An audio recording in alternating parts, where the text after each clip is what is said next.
Bom dia, amados irmãos, que a graça e a paz de nosso Senhor Jesus Cristo esteja sobre as nossas vidas. Encontramos-nos mais uma vez em Escola Bíblica Dominical e o mês de janeiro de 2022 está findando nesse domingo.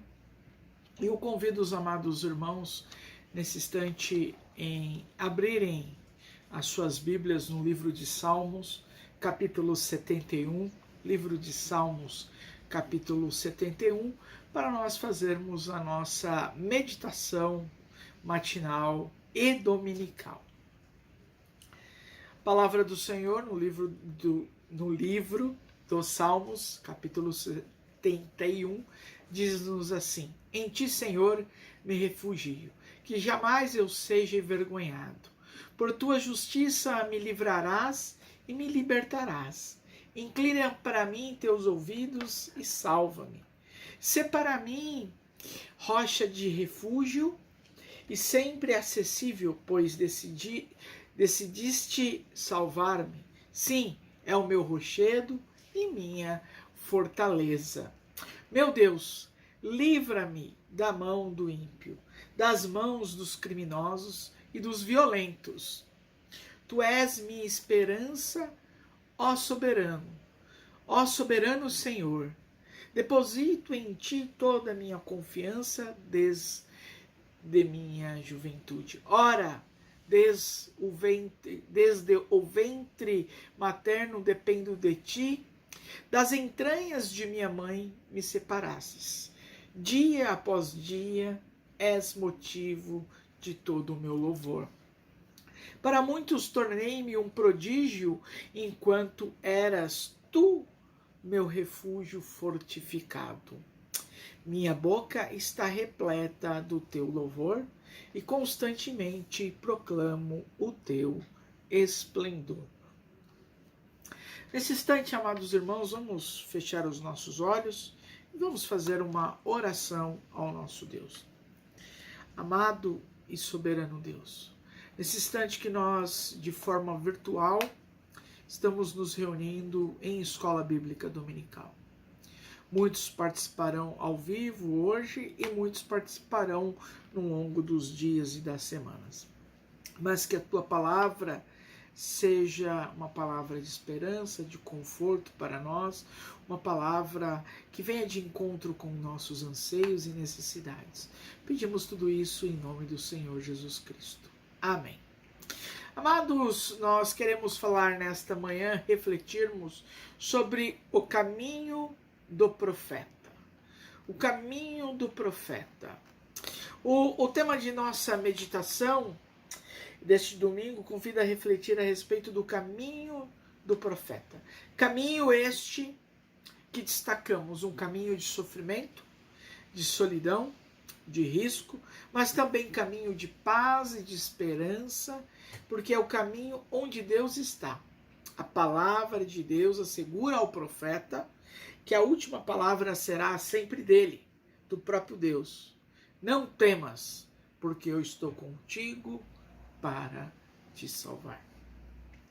Quando pensamos em meditar nesta manhã a respeito do caminho do profeta, nós queremos aqui linkarmos, ou melhor, fazermos pontes com alguns textos bíblicos. Obviamente que esse tema diz respeito ao momento litúrgico que nós vivemos, o quarto domingo do tempo comum.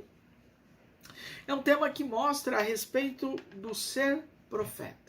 Ou melhor, um tema que fala a respeito do caminho de servirmos a Deus. Ao lermos o livro do profeta Jeremias, capítulo 1, dos versos de 4 a 5, e depois do 17º verso ao 19º, ele nos apresenta a figura desse profeta, que o livro leva o seu nome, o profeta Jeremias.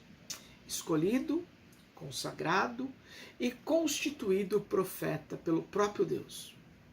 Jeremias vai arrostar com todo o tipo de dificuldades. Esse profeta, esse homem de Deus, ele encontra todos os tipos dificuldades no seu caminho, mas não desistirá e concretiza a sua missão de tornar uma realidade viva no meio dos homens, que é a própria palavra de Deus. O profeta Jeremias nos mostra o poder da palavra de Deus.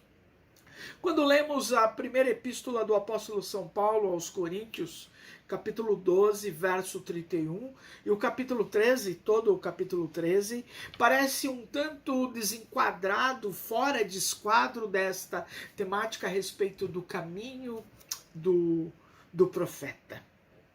Fala do amor, o amor desinteressado e gratuito, apresentando-o como a essência da vida cristã. Pode, no entanto, ser entendido como um aviso ao profeta, no sentido de se deixar guiar pelo amor e nunca pelo próprio interesse. Só assim sua missão fará sentido. O Evangelho segundo o apóstolo São Lucas, capítulo 4, dos versos 21 ao 30, apresenta-nos o profeta, Jesus como profeta, desprezado pelos habitantes de Nazaré. Eles esperavam um Messias espetacular e não entenderam a proposta profética de Jesus. O episódio anuncia a rejeição de Jesus pelos judeus e o anúncio das boas novas a todos que estiverem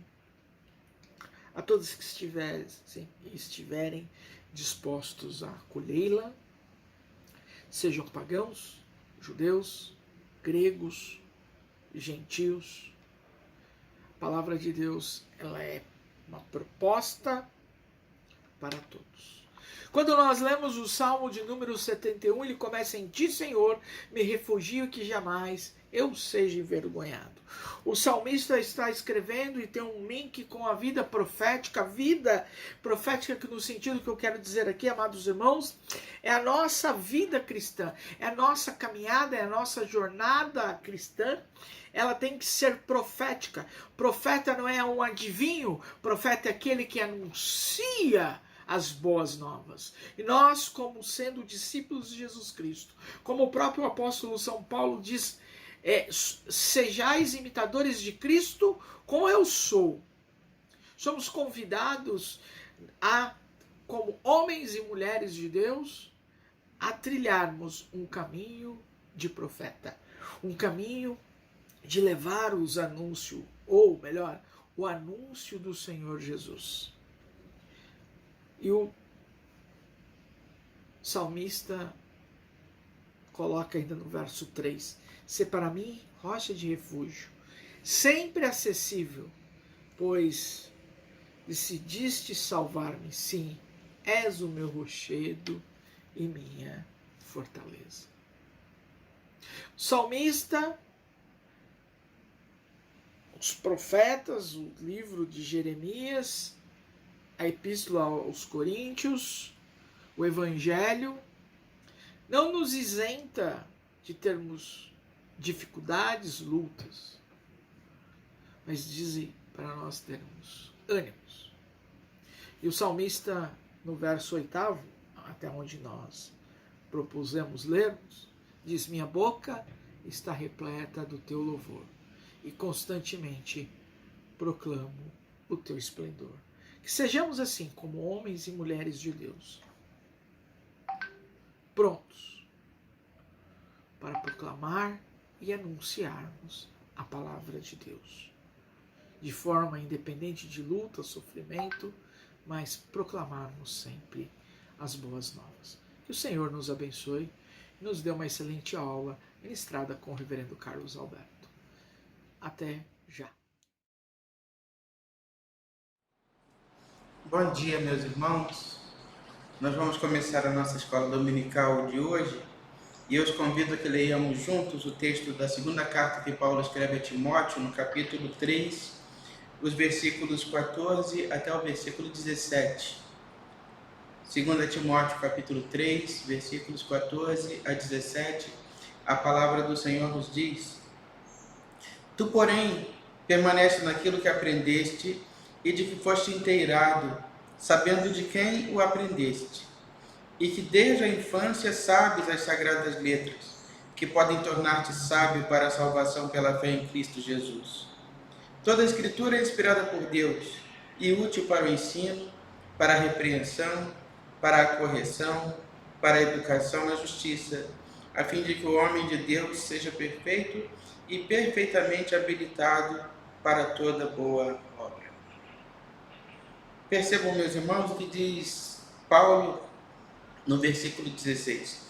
Toda a Escritura é inspirada por Deus e útil para o ensino, para a repreensão, para a correção, para a educação na justiça. É importante, meus irmãos, nós dizermos que quando Paulo escreve esse texto ao jovem pastor Timóteo, né, começando lá o seu ministério, não existia a Bíblia assim como nós conhecemos, né? Essa Bíblia que nós temos aí com 66 livros, né? Sendo aí 39 mais 27, essa Bíblia não existia. Existiam os textos do Antigo Testamento em formas de rolos, e as cartas que Paulo escreveu, elas ainda não eram consideradas textos que chamamos canônicos, né? Textos bíblicos. Então, quando nós vemos, por exemplo, que Jesus foi à sinagoga e lhe entregaram o texto do profeta Isaías, né? A Bíblia fala que foi entregue a Jesus o rolo do profeta Isaías. Ou seja, haviam livros, rolos, no caso, né? Separados de cada texto do Antigo Testamento.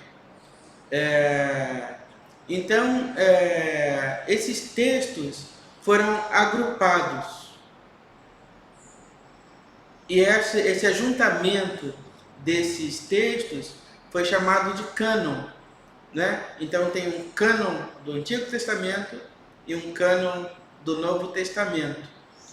Foram reunidos ali todos os livros, né, do Antigo Testamento, e reunidos então constituíram o Antigo Testamento, e todos os textos do Novo Testamento, conforme nós conhecemos hoje, que são aí os textos dos Evangelhos, livro de Atos dos Apóstolos, as cartas de Paulo e as cartas gerais e mais o Apocalipse. Lá pelo final do século II, todos estes livros, então, com a exceção da carta aos Hebreus, a segunda e a terceira carta de João, a segunda carta de Pedro, o livro de Judas e o livro do Apocalipse, à exceção desses, foram considerados todos eles canônicos, né? Qual é o significado de canônicos? O que significa dizer canônicos, né? A palavra canônicos significa que esses textos eram textos considerados fiéis, divinamente inspirados por Deus e não podem ser alterados. Lá por volta do ano 500, esses livros que eu citei aí por último agora, né? A carta aos Hebreus, 2ª e 3ª João, 2ª de Pedro, Judas e Apocalipse, elas foram incorporadas então e considerados então aí como sendo esses 66 livros que constituem a nossa Bíblia. Lá na frente, posteriormente, os textos do Antigo Testamento foram escritos em hebraico, porque os textos do Novo Testamento foram escritos em grego, né? Porque era a língua que se falava naquela época, se falava grego. Mas quando os textos do Antigo Testamento foram escritos, eles foram escritos em hebraico, né? Mais na frente o povo passou a falar aramaico, mas os textos originais todos escritos em hebraico. Então surgiu a necessidade de se traduzir o texto hebraico para o grego, que era a língua que o mundo conhecido falava naquela época, né? Todo mundo falava grego. Os textos do Novo Testamento já estavam em grego, agora era importante traduzir os textos do hebraico. Então, qual foi a ideia? Pegaram 72 escribas e, assim diz a tradição, 72 escribas foram encarregados de fazer essa tradução dos livros do Antigo Testamento do hebraico para o grego. Eles foram espalhados pelo mundo. Eles eram 72 escribas. A tradição também diz que eles demoraram 72 dias para fazer essa tradução. E estando eles separados, quando eles se juntaram ao final dos 72 dias e foram comparar o trabalho que tinham feito, a tradução estava fiel, perfeita, todos haviam traduzido exatamente da mesma forma. Então, essa versão, aí juntando agora o Antigo Testamento, que era grego, que era hebraico, traduzido para o grego, com o Novo, que já estava traduzido para o grego também, a essa versão foi dado o nome de Septuaginta. Né? Então, o que é a Septuaginta? É a Bíblia traduzida totalmente no idioma grego. Né? A questão é que, aí o problema que surge a esses textos foram acrescentados mais 7 outros livros, né? Que acreditam os estudiosos que foram escritos aí ao longo do tempo e acrescentados à Bíblia, né? Que são os livros, por exemplo, não vou citar todos aqui, mas os livros, as cartas, os livros de 1º e 2º Macabeus, Tobias, Judite, Baruque e mais 2 que me foge agora o nome. São livros que falam de um período que nós conhecemos como período interbíblico, ou período do silêncio de Deus. Nós vamos ter ali, né, a fala de alguns profetas já no final do exílio, e depois a Bíblia volta no Novo Testamento com o nascimento de Jesus. Mas aconteceram algumas situações, alguns fatos relevantes históricos nesse período que não é citado e que estes livros tratam. Mas estes livros não são considerados canônicos. Então, quando surge a igreja cristã,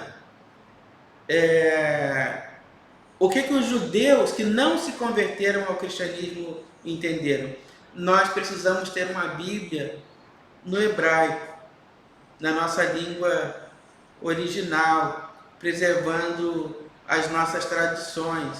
Então eles foram novamente fazer ali um resgate do texto original hebraico. E nesse resgate do texto original hebraico, eles desprezaram estes 7 livros que foram acrescentados à Septuaginta, né? Esta tradução de volta, né, do hebraico do grego para o hebraico, que não considerou esses 7 livros, né, dos quais eu citei 5, essa tradução foi chamada de Vulgata, né? Vulgata. Então, volta a Bíblia a ter 66 livros, sendo 39 no Antigo Testamento e 27 no Novo Testamento. Quando surge a Reforma Protestante, e aí com a Reforma Protestante, Lutero, que era o grande líder, né, da Reforma Protestante, ele resolve adotar, então, essa versão chamada de Vulgata, que considera apenas os 66 livros que os judeus também adotam, desprezando os outros 7. Né? Esses outros 7 são chamados, então, de livros apócrifos, né? Ou deuterocanônicos. Né? Então, na hora de assumir e de traduzir uma Bíblia para o alemão, e os outros reformadores também vão traduzir para os seus idiomas, que Bíblia então eles vão usar? Vamos usar a Septuaginta, com aqueles 72 livros lá que foram incluídos, ou vamos usar a Vulgata, que são os livros originais e adotados pelos judeus? Eles resolvem adotar a Vulgata, com 39 livros no Antigo Testamento, 27 no Novo, somando aí um total de 66 livros. Então, assim, a Bíblia, o Antigo Testamento dos judeus e a Bíblia dos protestantes possuem 39 livros no Antigo Testamento. O judeu não tem o Novo Testamento, né? Então, o judeu tem o Antigo Testamento. Então, tanto no Antigo Testamento, na Bíblia judaica lá do Antigo Testamento, quanto na Bíblia protestante, estão 66 livros, sendo 39 no Antigo Testamento. A Igreja Católica, reagindo a isso e também a outras questões levantadas pela Reforma Protestante, ela resolve adotar a Septuaginta. E ela assume, então, esses 7 livros chamados apócrifos, né? Mantém esses livros na Bíblia, mesmo os considerando deuterocanônicos. Mas ainda assim, ela os preserva na Bíblia. Por esta razão, nós vamos ter essa diferença, né? Da Bíblia Católica para a Bíblia Protestante. A Bíblia Católica com 73 livros e a Bíblia Protestante com 66 livros. Então, Paulo, quando escreve a Timóteo, ele vai fazer essa afirmação, que toda a Escritura é inspirada por Deus, útil para o ensino, para a repreensão, para a correção, para a educação na justiça. A questão é que para os protestantes, os evangélicos, apenas os 66 livros que estão na nossa Bíblia foram inspirados por Deus, e essa afirmativa de Paulo diz respeito tão somente a esses 66 livros que nós citamos. Para os católicos, eles ainda me considerem deuterocanônicos, escritos posteriormente, eles preservam esse texto na Bíblia. Agora, se eu abrir a minha Bíblia, ou melhor, se eu abrir a Bíblia Católica, lá no livro de Esther, no livro de Jó, em qualquer outro livro que esteja na nossa Bíblia, eu vou ler exatamente o que está na minha Bíblia protestante. A diferença, a única diferença, não há uma diferença no texto. O texto não muda. O que muda, o que existe de diferente da Bíblia Católica para a Bíblia Protestante, é que na Bíblia Católica existem 7 livros a mais. Mas os livros que são comuns à Bíblia Católica e à Bíblia Protestante são exatamente iguais. Há uma diferença no livro dos Salmos com relação à Igreja Católica Ortodoxa, porque um dos Salmos foi dividido em 2 partes, de maneira que a numeração dos Salmos na Bíblia Católica Ortodoxa ela vai chegar a 151 salmos, né?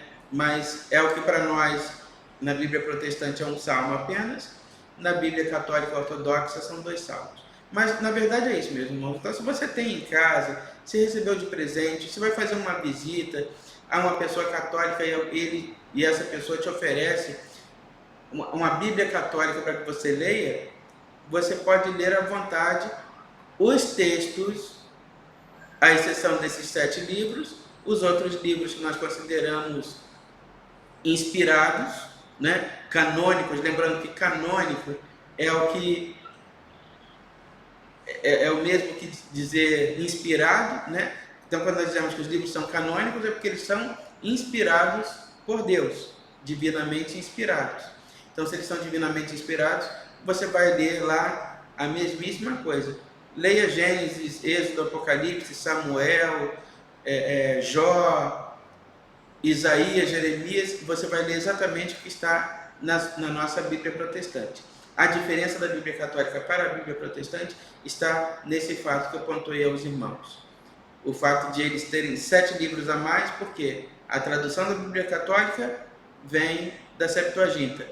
A tradução da Bíblia Protestante vem da Vulgata, que possui apenas 66 livros no total, sendo 39 no Antigo Testamento. Que Deus nos abençoe e que nós sigamos aí, então, esclarecendo essas dúvidas e essas questões.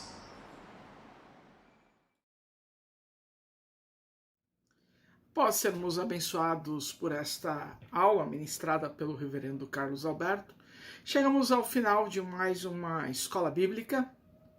Nesse instante, convido os amados irmãos a fecharem seus olhos, a interceder pela igreja, a interceder pelos nossos irmãos, pela vida da nossa igreja, da liderança da nossa igreja, dos pastores. Vamos nesse instante fazer mais uma oração. Bondoso eterno Deus, obrigado por esse momento de encerramento de Escola Bíblica Dominical. Colocamos as nossas vidas em Tuas mãos, ó Pai. Pedimos a Tua bênção sobre a vida do Teu servo, reverendo Carlos Alberto, reverendo Francisco, da minha vida, da vida, Pai, do conselho, dos presbíteros, presbíteras, da mesa diaconal, dos diáconos e diaconisas, Pai. Vem abençoar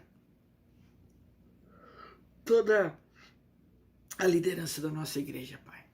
Sustenta todos os nossos líderes, ó Pai. Vem estar abençoando aqueles irmãos que estão passando por dificuldades, lutas, nas diversas áreas, como na saúde, como na vida financeira, no desemprego, dificuldades, talvez na faculdade, na escola. Que o Senhor possa estar sustentando esses irmãos. E agradecemos, ó Pai, por aqueles que completaram mais um ano de vida nesta semana. Que o Senhor esteja os abençoando ricamente por muitas e muitas primaveras, ó Pai. Obrigado por tudo. Nós agradecemos em nome de Cristo, nosso Redentor. Amém. Que os amados irmãos tenham uma abençoada semana. Uma semana ricamente cheia de bênçãos. Fiquem todos na paz de nosso Senhor Jesus Cristo e até o próximo domingo. Em nome do Pai, do Filho e do Espírito Santo. Amém, amém e amém.